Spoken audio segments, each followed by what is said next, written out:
Hello, नमस्कार और आदाब तमाम दोस्तों। आपके दोस्त और गाइड इरफान की तरफ से एक बार फिर आपके अपने चैनल एस्ट्रो एश्योरेंस पे आपके साथ हूँ। आज मैं बात करने वाला हूँ राहु रिटर्न के बारे में और इसका क्या मतलब होता है जब राहु आपकी कुंडली में वापस लौट के आता है उस जगह पे जहाँ राहु आपकी कुंडली में रखा हुआ है, यानी लग्न में। और जब राहु ट्रांजिट करता है और वापस लग्न में आ जाता है तो इसका क्या मतलब है? क्या ये कुछ सिग्निफाई करता है? इसका मतलब क्या है? इसका मैनिफेस्टेशन क्या है? हमारे लिए इससे सीखने को क्या मिलता है? और हमारा अगला कदम या आगे बढ़ने का रास्ता क्या है? ये वीडियो मैं एक व्यूअर के रिक्वेस्ट पे कर रहा हूँ और शुक्रिया आपका ये खास रिक्वेस्ट मुझसे करने के लिए, क्योंकि ये एक इंटरेस्टिंग घटना है। और जब राहु रिटर्न होता है तो उसका एक बहुत गहरा मतलब निकल के आता है, पहले तो उसके प्लेसमेंट से और फिर उसके रिटर्न से। तो शुक्रिया उस रिक्वेस्ट का जो मुझे मिली। ये मेरे लिए भी बहुत ही दिलचस्प मौजू है और मैंने अपने गुरुओं से इस पे बहुत बातचीत की है और बहुत एनालिसिस किया है इस पे, और बहुत बातचीत की है अपने फेलो ज्योतिषियों के साथ भी इसी फ्रेटर्निटी से। और इंटरेस्टिंग बात यह है कि सिर्फ यही नहीं कि राहु रिटर्न का मतलब क्या है, बल्कि ये भी कि जब राहु रिटर्न होता है तो आप क्या करें।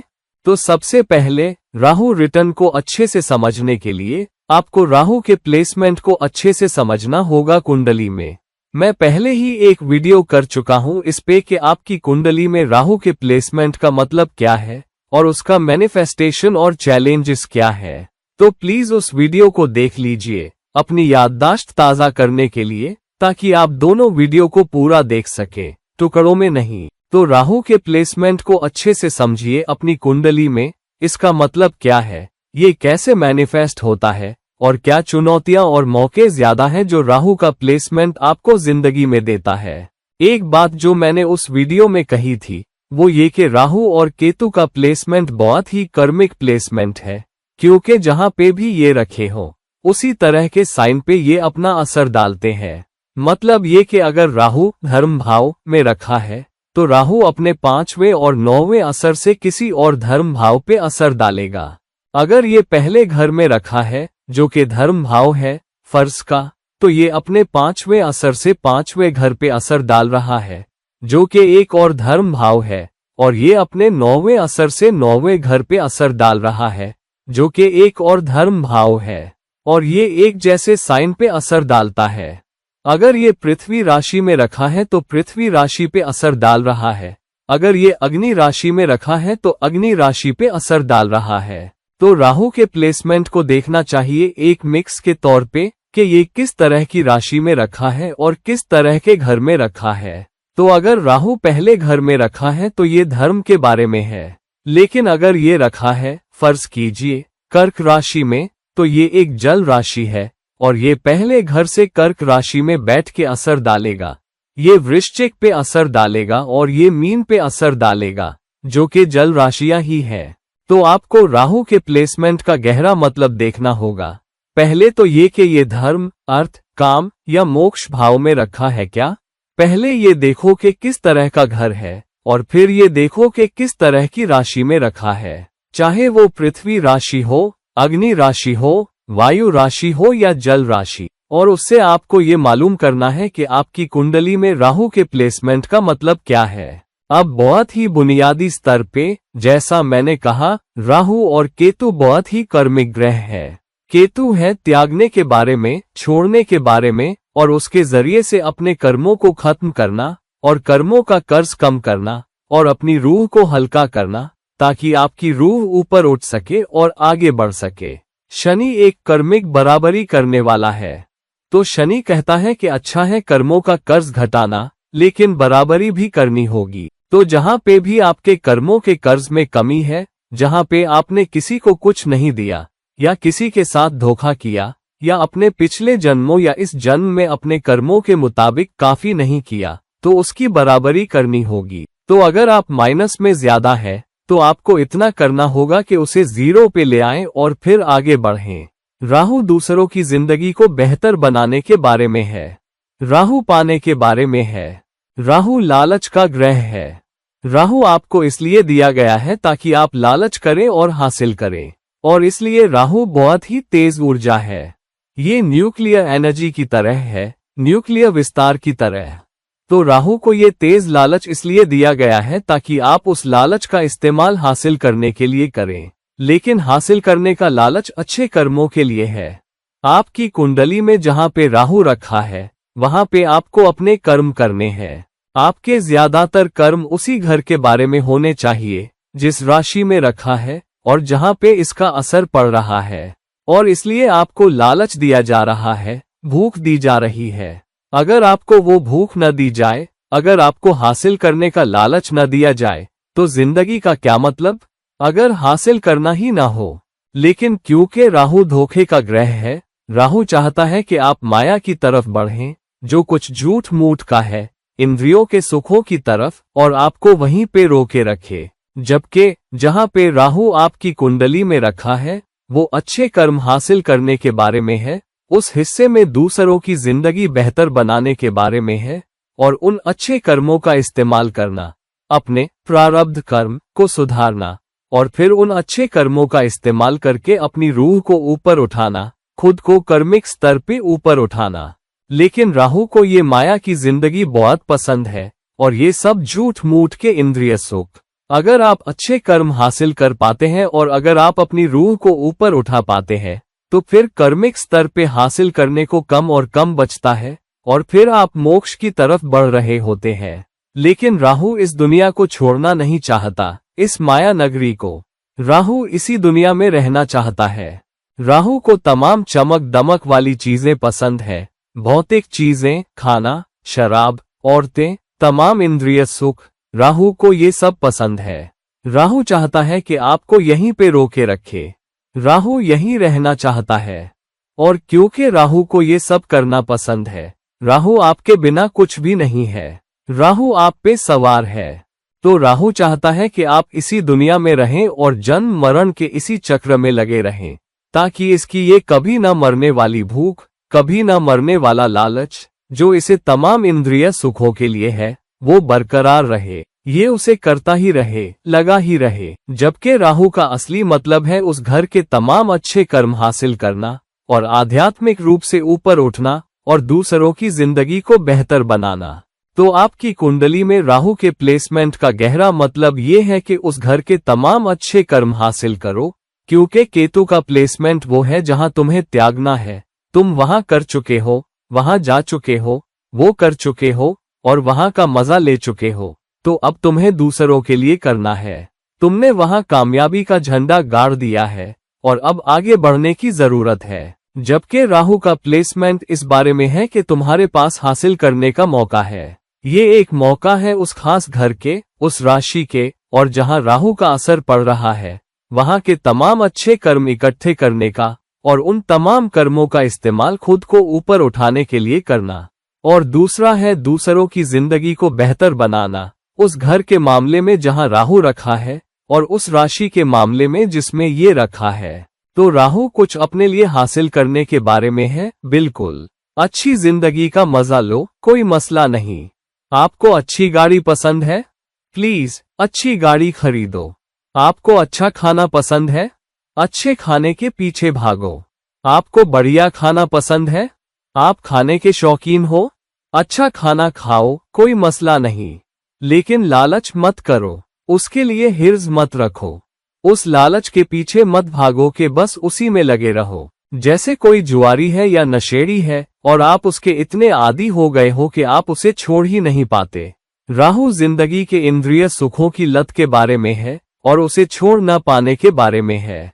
और इसलिए जन्म जन्मांतर तक राहु आपको वहीं पे रोके रखना चाहता है। जिंदगी की लत को छोड़ना आसान नहीं है और मोक्ष के प्रति अनासक्ति भी नहीं है, और इसलिए हम उसी में लगे रहते हैं और हम हमेशा एक के बाद एक के पीछे भागते रहते हैं। आपको अच्छा घर मिलता है, आपको उससे बेहतर घर चाहिए। आप अच्छा खाना खाते हो, आपको उससे बेहतर और बेहतर तजुर्बे चाहिए। आप एक जगह जाते हो, फिर दुनिया के किसी और हिस्से को देखने जाना चाहते हो। तो आपकी जो भी लालच है, उस लालच के पीछे भागते रहो, साल दर साल, दशक दर दशक, अपनी जिंदगी के आखिर तक। जबकि राहु का प्लेसमेंट है अच्छे कर्म करने के बारे में, अच्छे कर्म हासिल करने के बारे में और अच्छे कर्म हासिल करने के बारे में दूसरों की जिंदगी को बेहतर बनाने के जरिए से भी, क्योंकि जिंदगी का मकसद है इंसानियत की खिदमत करना और इंसानियत की खिदमत के जरिए से उस परम ऊर्जा की खिदमत करना और उस परम ऊर्जा की तारीफ करना और उससे दुआ मांगना और फिर आध्यात्मिक रूप से उस परम ऊर्जा की तरफ बढ़ना। लेकिन हम क्या करते हैं? हम कर्मों के जीवन चक्र में फंस जाते हैं और हम त्याग नहीं पाते। तो राहु के प्लेसमेंट को समझना जरूरी है। तो जब राहु वापस उस जगह पे आता है जहां से इसने शुरुआत की थी, अगर राहु आपकी कुंडली में दूसरे घर में है और अब राहु का ट्रांजिट हो रहा है इसी महीने, और अगर राहु वापस दूसरे घर में आ रहा है, तो इसका आपके लिए एक गहरा मतलब है। ये वक्त है पीछे मुड़ के देखने का और ये जांचने का कि आपने कर्मिक स्तर पे कितना कुछ हासिल किया है, आपने कितने अच्छे कर्म इकट्ठे किए हैं। एक कहानी है सिकंदर महान के बारे में, जिसे दुनिया का विजेता भी माना जाता है। और कहानी कुछ यूं है कि जब सिकंदर मौत की सेज पे था, तो उसने अपने दोस्तों से कहा, तुम जानते हो, जब मैं मरूं तो मेरे हाथ कब्र के बाहर रख देना। लोग देखें कि मैंने इतना कुछ हासिल किया, फिर भी जब मैं इस दुनिया से जा रहा हूं तो मेरे हाथ खाली है, मेरे हाथ खाली है और मैं कुछ भी नहीं ले जा रहा। तो राहु वही सबक है कि आप जो कुछ भी हासिल करो, जब आप इस दुनिया से जाओगे तो तमाम भौतिक चीजें पीछे रह जाएंगी, आपके हाथ खाली होंगे। मेरे गुरु कहा करते थे कि हम राहु के एक्टिवेट होने की बात करते हैं, इन तमाम ग्रहों के परिपक्व होने और एक परिपक्वता के स्तर तक पहुंचने की। लेकिन वो कहा करते थे कि कई बार राहु मौत की सेज पे या जिंदगी के आखिरी पड़ाव में परिपक्व होता है। इसका क्या मतलब है? इसका मतलब ये है कि मौत की सेज पे या जिंदगी के आखिरी पड़ाव में जब हम अपनी जिंदगी पे पीछे मुड़ के देखते हैं और फिर सोचते हैं, मैंने सच में क्या किया, मैंने इस जिंदगी में सच में क्या हासिल किया। और कई बार हम एक गहरे एहसास से घिर जाते हैं, खुदा न ख्वास्ता उन कामयाबियों के न होने से, जहां हमें लगता है कि तुम और बहुत कुछ कर सकते थे, तुम दूसरों के लिए और बहुत कुछ कर सकते थे, तुम शायद, तुम्हें पता है, फिर और कुछ कामयाबी मिल सकती थी, तुम औरों की और खिदमत कर सकते थे, तुम एक बेहतर बाप हो सकते थे, तुम एक बेहतर जीवन साथी हो सकते थे, तुम एक बेहतर भाई बहन हो सकते थे, तुम एक बेहतर बेटा हो सकते थे, तुम एक बेहतर पड़ोसी हो सकते थे, तुम एक बेहतर नागरिक हो सकते थे। और हमें वो सारी वारदातें याद आती हैं जो गलत कदम थे, जहां हमने किसी के साथ धोखा किया या किसी को दुख पहुंचाया या हम किसी की जिंदगी के गम की वजह बने। ये सब हमें घेर लेता है और तब हमें एहसास होता है कि हमने कितना कुछ खो दिया। और कभी कभी हम तरस जाते हैं कि अगर मुझे अपनी जिंदगी वापस मिल जाए तो मैं क्या बदल सकता हूँ, मैं क्या अलग कर सकता हूँ। और बहुत सारा पछतावा भी घर कर जाता है अगर हम सच में मौका गंवा चुके हों। और यही राहु की परिपक्वता है, जहां आपको एहसास होता है कि आपने कितना कुछ खो दिया, और अगर आपको अपनी जिंदगी वापस मिल जाए तो आप और कितना कुछ कर सकते हैं। और यही जिंदगी का लालच है जो राहु के पास है। तो मेरे गुरु कहा करते थे कि राहु रिटर्न ऐसा ही है, ये वक्त है जायजा लेने का। आपने कितने अच्छे कर्म हासिल किए हैं? आपने वहां क्या किया है जहां आपकी कुंडली में राहु रखा है? आपने उस घर के साथ क्या किया है? आपने उस रिश्ते के साथ क्या किया है? आपने उस राशि के बारे में क्या किया है जिसमें ये रखा है? आपने उन असरों के बारे में क्या किया है जहां राहु 5वें और 9वें से असर डाल रहा है? कामयाबी के बारे में, दूसरों की मदद करने के बारे में। और इसलिए जहां भी राहु लौट के आ रहा है, पीछे मुड़ के देखो और जांचो। अगर राहु लौट के नहीं भी आ रहा है, जहां भी राहु रखा है, एक कदम पीछे हट के देखो। अगर राहु किसी खास घर में रखा है, तो उस घर के मामले में आपने कितना हासिल किया है? कुछ अपने लिए काफी है, लेकिन आपने उस घर के बारे में कितने अच्छे कर्म इकट्ठे किए हैं? आपने दूसरों की कितनी मदद की है? आपने दूसरों की जिंदगी को बेहतर बनाने में कितना योगदान दिया है? अगर आप इंजीनियर हैं, तो अपनी इंजीनियरिंग स्किल्स का इस्तेमाल करना और अपनी पदवी और अपनी योग्यता का इस्तेमाल करना अच्छी नौकरी पाने के लिए, ज्यादा कमाने के लिए, अच्छा घर पाने के लिए, अच्छी गाड़ी पाने के लिए, एक हद तक जिंदगी का मजा लेना ठीक है, लेकिन उन लालचों के पीछे मत भागो। और अपनी इंजीनियरिंग के जरिए आपने कितना योगदान दिया है?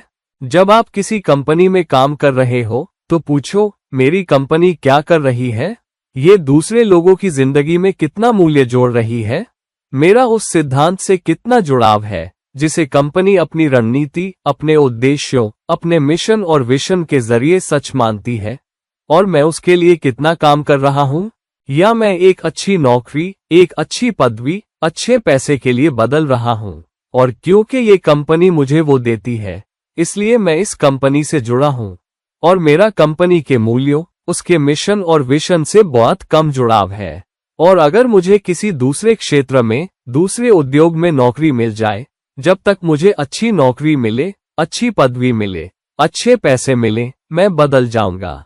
और कंपनी क्या कर रही है, उसके मिशन और विशन से और उसके सिद्धांतों और मूल्यों से मेरा कोई जुड़ाव नहीं है, तो मुश्किल है, तो परेशानी है, तो आप अपनी जिंदगी डिफॉल्ट तरीके से जी रहे हो। राहु डिफॉल्ट, मैं इसे आरडी कहता हूं, जिसका मतलब है कि राहु आपसे पैसे के पीछे भगवा रहा है, भौतिकता के पीछे भगवा रहा है, और बस यही कर रहे हो। जिंदगी डिफॉल्ट तरीके से जी रहे हो। राहु डिफॉल्ट, भागना, भागना, लालच करना, लालच करना। लेकिन आपको जिंदगी राहु डिजाइन से जीनी है। राहु आपको डिजाइन से क्या दिया गया है? परम ऊर्जा ने आपको अच्छी जगह रख के राहु किस लिए दिया है? यही राहु का मतलब है। आपने व्यक्तिगत स्तर पे कितना हासिल किया है? हाँ, लेकिन आपने कितने अच्छे कर्म इकट्ठे किए हैं? आपने लोगों की जिंदगी कितनी बेहतर बनाई है और जानबूझ के किया है? अगर आप काम कर रहे हो, अगर आप किसी एनजीओ से जुड़े हो, और अगर आप जिंदगी में कुछ भी कर रहे हो, तो आपको उस काम से जुड़ाव महसूस करना होगा जो आप जिंदगी में कर रहे हो, और आप दूसरों के लिए कितना मूल्य जोड़ रहे हो। आपने लोगों की जिंदगी कितनी बेहतर बनाई है? आपने कितने लोगों को हंसाया है? आपने कितने लोगों को सामाजिक स्तर पे ऊपर उठने में मदद की है? आपने कितने लोगों को इज्जत से खड़े होने में मदद की है? आपने कितने लोगों को इज्जत से अपनी रोजी रोटी कमाने में मदद की है? आपने कितने लोगों को बेहतर माँ बाप, बेहतर नागरिक, बेहतर कर्मचारी, बेहतर इंजीनियर, बेहतर डॉक्टर बनने में मदद की है? आप जिसमें भी अच्छे हो, आपकी जो भी योग्यता है, आपने उसका कितना इस्तेमाल किया है लगातार सीखने के लिए, अपनी सीख में इजाफा करने के लिए, एक बेहतर इंसान बनने के लिए, एक बेहतर पेशेवर बनने के लिए, और उस सीख का जो आपको मिली है, उस पेशेवर बढ़त का जो आपको दूसरों पे मिली है, उसका इस्तेमाल एक बेहतर कर्मचारी बनने के लिए, एक बेहतर योगदानकर्ता बनने के लिए, और दूसरों को बेहतर योगदान करने में मदद करने के लिए किया है? आपने कितने दूसरे लोगों को उनका बेहतर संस्करण बनने के लिए समृद्ध किया है? तो अगर मैं संक्षेप में कहूं कि आपकी कुंडली में राहु का क्या मतलब है और राहु रिटर्न का क्या मतलब है? राहु रिटर्न ये जायजा लेना है कि आप उस क्षेत्र में कितने बेहतर इंसान बने हैं जहां राहु रखा है, और आपने दूसरों को उस जगह और उस क्षेत्र में कितना बेहतर बनने में मदद की है जहां राहु रखा है। अगर राहु चौथे घर में है तो आप अपनी माँ के लिए कितने अच्छे बेटे रहे हो, या अपनी माँ के लिए कितनी अच्छी बेटी रही हो, या आप कितने अच्छे परिवार के इंसान रहे हो? आपने अपनी घरेलू जिंदगी में कितना मूल्य जोड़ा है? आपने दूसरे लोगों की मानसिक शांति, उनके घरेलू सुख में कितना योगदान दिया है? आपने दूसरे लोगों को कितना समृद्ध किया है कि वो अच्छे भौतिक परिणाम पा सके, और उन्हें खुद वो हासिल करने में मदद की है, बजाय इसके कि आप खुद उन्हें दे दो? तो राहु का प्लेसमेंट इस बारे में है कि आपने दूसरे लोगों की जिंदगी को कितना बेहतर बनाया है और लोगों को उनका बेहतर संस्करण बनने में मदद की है। आप खुद उस जगह, उस घर के मामलों में कितना बेहतर संस्करण बने हैं, और आपने दूसरों की कितनी मदद की है, और आपने कितने दूसरे लोगों की जिंदगी में ऊपर उठने और बेहतर योगदानकर्ता बनने में मदद की है। यही सच में राहु रिटर्न का मतलब है। अगर राहु 9वें घर में रखा है तो आप कितने अच्छे उस्ताद रहे हो? आप कितने ऐसे इंसान रहे हो जिसने अपनी सीख बांटी, अपनी विशेषज्ञता दूसरों के साथ बांटी, और आपने कितने दूसरे लोगों को बेहतर उस्ताद, बेहतर मार्गदर्शक, बेहतर बाप बनने में मदद की है? और आपने कितने लोगों को ऐसा इंसान बनने में मदद की है जिसका ईमान और विश्वास मजबूत हो। 9वां घर ईमान और विश्वास और फर्ज के बारे में है। आप अपने फर्ज पे कितने डटे रहे? आपने अपने ईमान और विश्वास को कितना मजबूत किया है और आपने कितने दूसरे लोगों को बेहतर इंसान बनने में मदद की है। अपने फर्ज को बेहतर तरीके से निभाने में, फर्ज निभाने में, अपना बेहतर संस्करण बनने में, एक मजबूत ईमान और विश्वास रखने में, अपना बेहतर संस्करण बनने में। ईमान और विश्वास सिर्फ धर्मशास्त्र के बारे में नहीं है, मजहब के बारे में नहीं है, बल्कि ईमान और विश्वास आपकी जिंदगी में, आपके उसूलों में, आपके मूल्यों में भी है। क्योंकि 9वें घर से राहु लग्न पे असर डाल रहा है। ये इस बारे में है कि आप खुद को कैसे पेश करते हो, आपकी साख क्या है, आपके विश्वास के सिस्टम क्या है, आपका चरित्र क्या है, दूसरे लोग आपको कैसे देखते हैं। तो जब भी आपकी कुंडली में राहु रखा हो, चाहे राहु कुछ साल पहले ही रिटर्न में वापस आ चुका हो या कुछ साल बाद रिटर्न में वापस आने वाला हो, या इस सितंबर, इस महीने अगर राहु आपकी कुंडली में वृष राशि में रखा है, राहु इस महीने के आखिर तक वृष राशि में जा रहा है, तो आपको उसका जायजा लेना होगा। यही आपके लिए राहु रिटर्न है।